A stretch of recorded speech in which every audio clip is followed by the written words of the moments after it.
اور تم یہ بات ہمیشہ یاد رکھنا کہ میں تمہیں معاف کر کے نہیں جاؤں گی، اور تم اس دنیا میں کبھی بھی چین نہیں پا سکو گے، اور تمہیں روز قیامت بھی اس چیز کا حساب دینا پڑے گا۔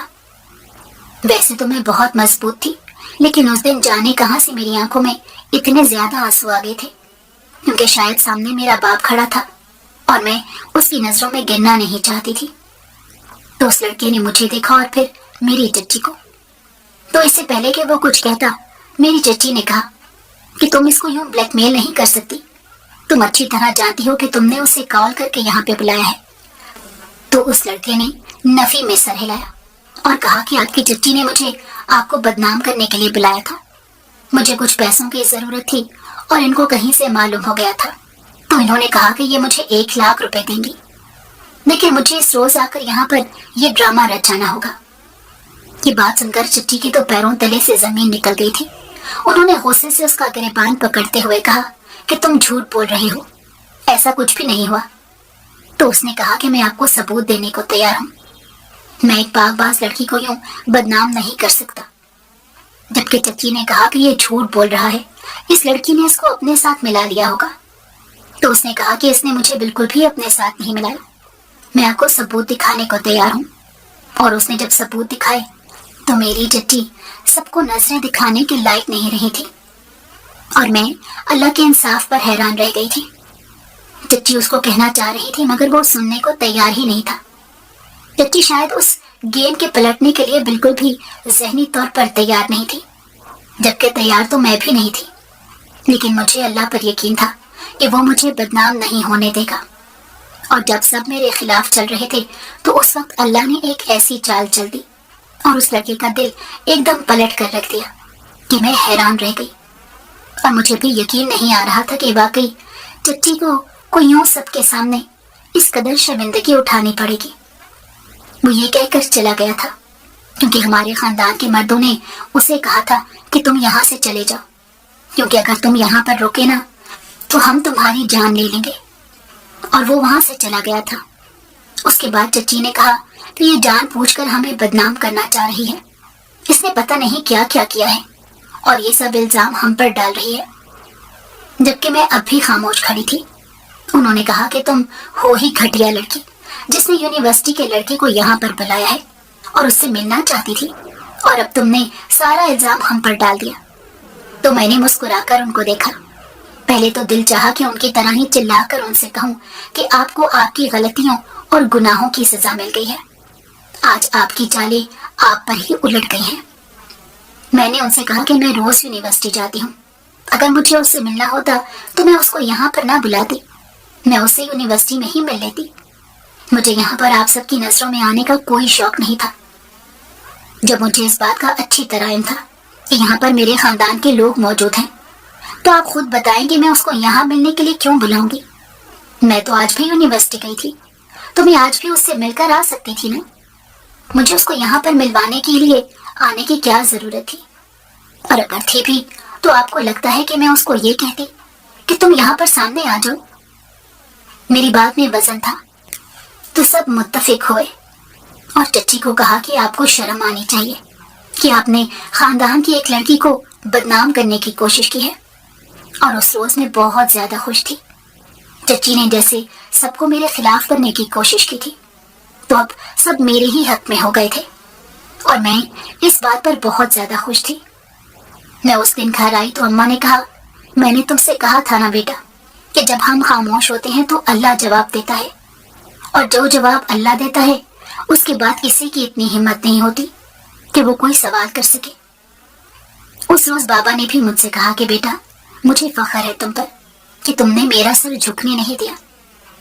اگلے دن میں یونیورسٹی گئی تو وہ لڑکا مجھے وہاں پر نظر آیا۔ میں اس کو وہاں دیکھ کر کافی حیران ہوئی اور میں نے اسے بلایا۔ میں اس کے پیچھے گئی تو مجھے دیکھ کر چونک گیا، اور میں نے اس کو سلام کرنے کے بعد کہا کہ کیا آپ نے مجھے پہچانا ہے؟ تو پتہ نہیں اس نے کیوں نفی میں سر ہلا دیا اور کہا کہ نہیں، میں آپ کو بالکل بھی نہیں جانتا۔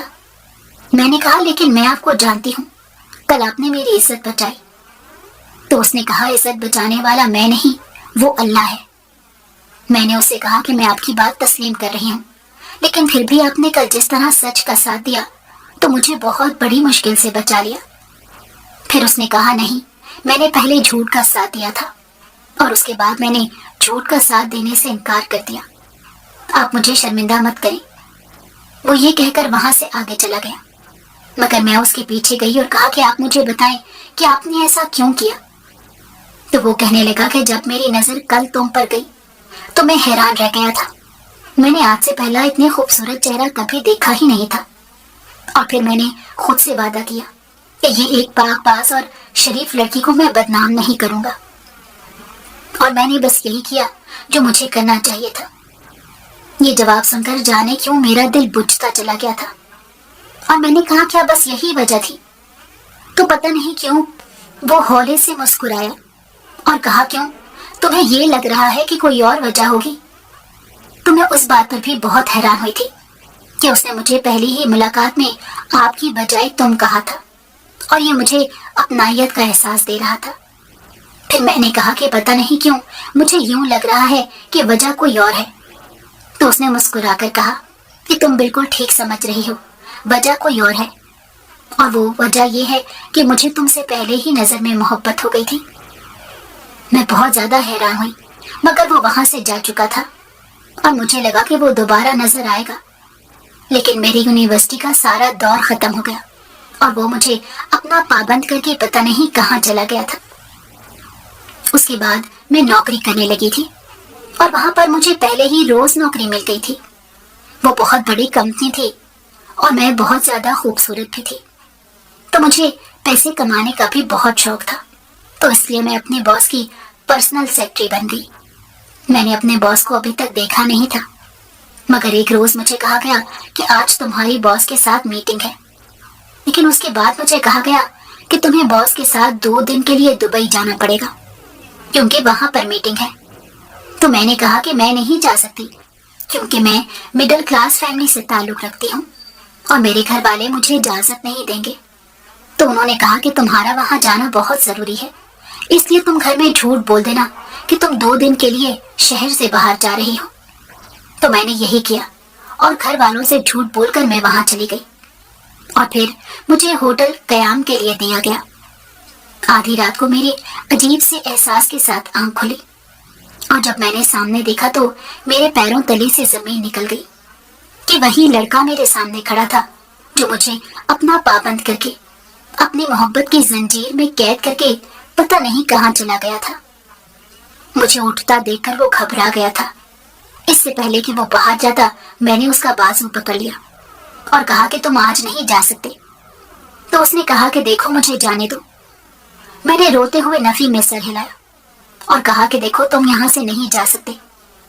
اس نے مجھے حیرانی سے دیکھا اور کہا کہ تم رو کیوں رہی ہو؟ میں نے کہا میں رو کیوں رہی ہوں، تم مجھے اپنا پابند کر گئے، اس دن کے بعد تم مجھے نظر ہی نہیں آئے۔ کوئی محبت کا اعتراف کرنے کے بعد یوں ایک دم سے ہر جگہ سے غائب ہوتا ہے۔ میں نے تمہیں کہاں تلاش نہیں کیا، تمہاری یاد میں تقریباً میں پاگل ہوتی پھر رہی تھی۔ میں اکثر یونیورسٹی اس لیے جاتی تھی کہ شاید تم مجھے وہاں پر نظر آ جاؤ، مگر تم نہیں آئی۔ تم نے مجھے پاگل کر کے رکھا ہوا ہے، اور تم آج میرے سامنے اچانک آ گئی، اور اب تم کہہ رہی ہو کہ میں تمہیں جانے دوں، اور تم مجھ سے پتہ پوچھ رہے ہو۔ میں ہنسیانی انداز میں چلاتے ہوئے کہہ رہی تھی، جبکہ وہ حیرانی سے مجھے دیکھ رہا تھا کہ جیسے اسے میری باتوں کا یقین ہی نہ آیا ہو۔ پھر اس نے کہا کہ تم سچ کہہ رہی ہو۔ میں نے کہا ہاں۔ تو اس نے مجھے اپنے سامنے بٹھایا، اس کی آنکھوں سے آنسو بہ رہے تھے۔ میں نے حیرانی سے اسے دیکھا تو کہنے لگا، پتہ ہے میں تم سے شدید محبت کرتا تھا، اور میں اس لیے چلا گیا تھا کیونکہ میں تمہارے ساتھ کوئی زور زبردستی نہیں کرنا چاہتا۔